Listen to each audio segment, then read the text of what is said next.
السلام عليكم ورحمة الله تعالى وبركاته. إن الحمد لله والصلاة والسلام من لا نبي بعده. أما بعد فأعوذ بالله من الشيطان الرجيم. بسم الله الرحمن الرحيم. وإنك لعلى خلق عظيم. وقال رسول الله صلى الله عليه وسلم أكمل الإيمان أحسن أخلاقا.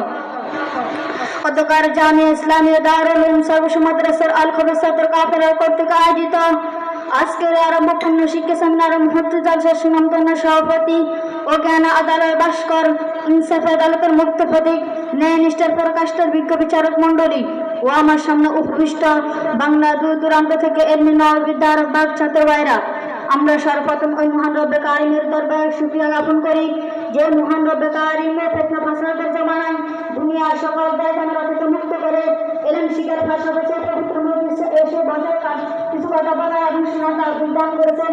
এই জন্য আমরা কালিমাতুর শুকর আদায় করি আলহামদুলিল্লাহ। আমার আজকে বিষয়বস্তু হলো আখলাক হাসানা গুরুত্ব ফজিলত। আখলাক হাসানা তথা উত্তম আদর্শ। আর আখলাক এটা কোন শব্দের বহুবচন। আখলাক অর্থ সর্বোচ্চ অচিষ্টতা। আখলাক তিন প্রকার: আখলাক হাসানা, আখলাক কারিমা, আখলাক আজিমা। আখলাক মানুষের সেই সর্বোত্তম মর্যাদাগত বিষয়কে বলা হয় যা প্রতিটি মানুষের মধ্যে বিদ্যমান আছে, কারোর মধ্যে কম আর কারোর মধ্যে বেশি। আর একটু খুলে বললে বলা যায় যে মানুষের প্রতি ক্ষমা, মর্যাদা দেয়, উদারতা, দানশীলতা ইত্যাদি গুণান্বিত হওয়া। আর বিশ্বে তখন শান্তি প্রতিষ্ঠিত হবে যখন সমাজ হবে সুন্দর ও মানব, মানুষের আচার ব্যবহার হবে সুন্দর। আর রাসূল সাল্লাল্লাহু আলাইহি ওয়াসাল্লাম এক হাদিসের মধ্যে বর্ণনা করেন, তিনি বলেন, কোন মানুষকে তোমরা অর্থ সম্পদ দ্বারা খুশি করতে পারবে না, বরং মানুষকে খুশি করতে পারবে সুন্দর ব্যবহার, সুন্দর আচার ব্যবহারের মাধ্যমে। আর এই সুন্দর ব্যবহার প্রত্যেক নবী রাসূল আহ্বান করেছেন। এবং সর্বশেষে আমাদের নবী হযরত মুহাম্মদ মুস্তাফা সাল্লাল্লাহু আলাইহি ওয়াসাল্লাম একটা মুখ্য উদ্দেশ্য ব্যক্ত করতে গিয়ে তিনি বলেন, ইন্নামা বুইসতু লিউতাম্মিমা মাকারিমাল আখলাক। আমি চরিত্র সকল গুণাবলীকে শিক্ষা দেওয়ার জন্য প্রেরিত হয়েছি। এবং ইরশাদ করেন আল্লাহ তাআলা কোরআন মাজিদের মধ্যে ইরশাদ করেন, ওয়া ইন্নাকা লাআলা খুলুকিন আযীম। নিঃসন্দেহে আপনি খুলুক আযীম তথা উত্তম চরিত্র অধিকারী। আর রাসূল সাল্লাল্লাহু আলাইহি ওয়াসাল্লাম মুমিনের তাৎপর্য বুঝতে গিয়ে তিনি একটা হাদিসের মধ্যে বর্ণনা করেন, যা আবু হুরায়রা রাদিয়াল্লাহু তাআলা থেকে বর্ণিত। রাসূল সাল্লাল্লাহু আলাইহি ওয়াসাল্লাম ইরশাদ করেন, আকমালুল মুমিনিনা ঈমানান আহসানু আখলাকা। তোমাদের মধ্যে পরিপূর্ণ মুমিন ওই ব্যক্তি যার আখলাক হবে সবচেয়ে উত্তম।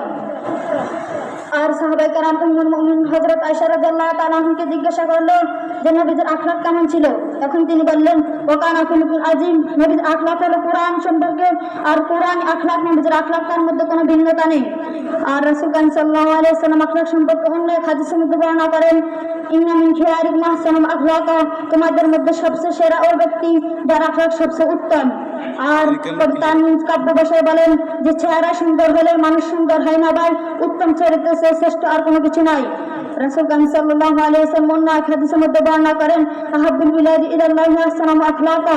আমার নিকট সবচেয়ে প্রিয়তম বান্দা ওই ব্যক্তি যার আখলাক সবচেয়ে সুন্দর।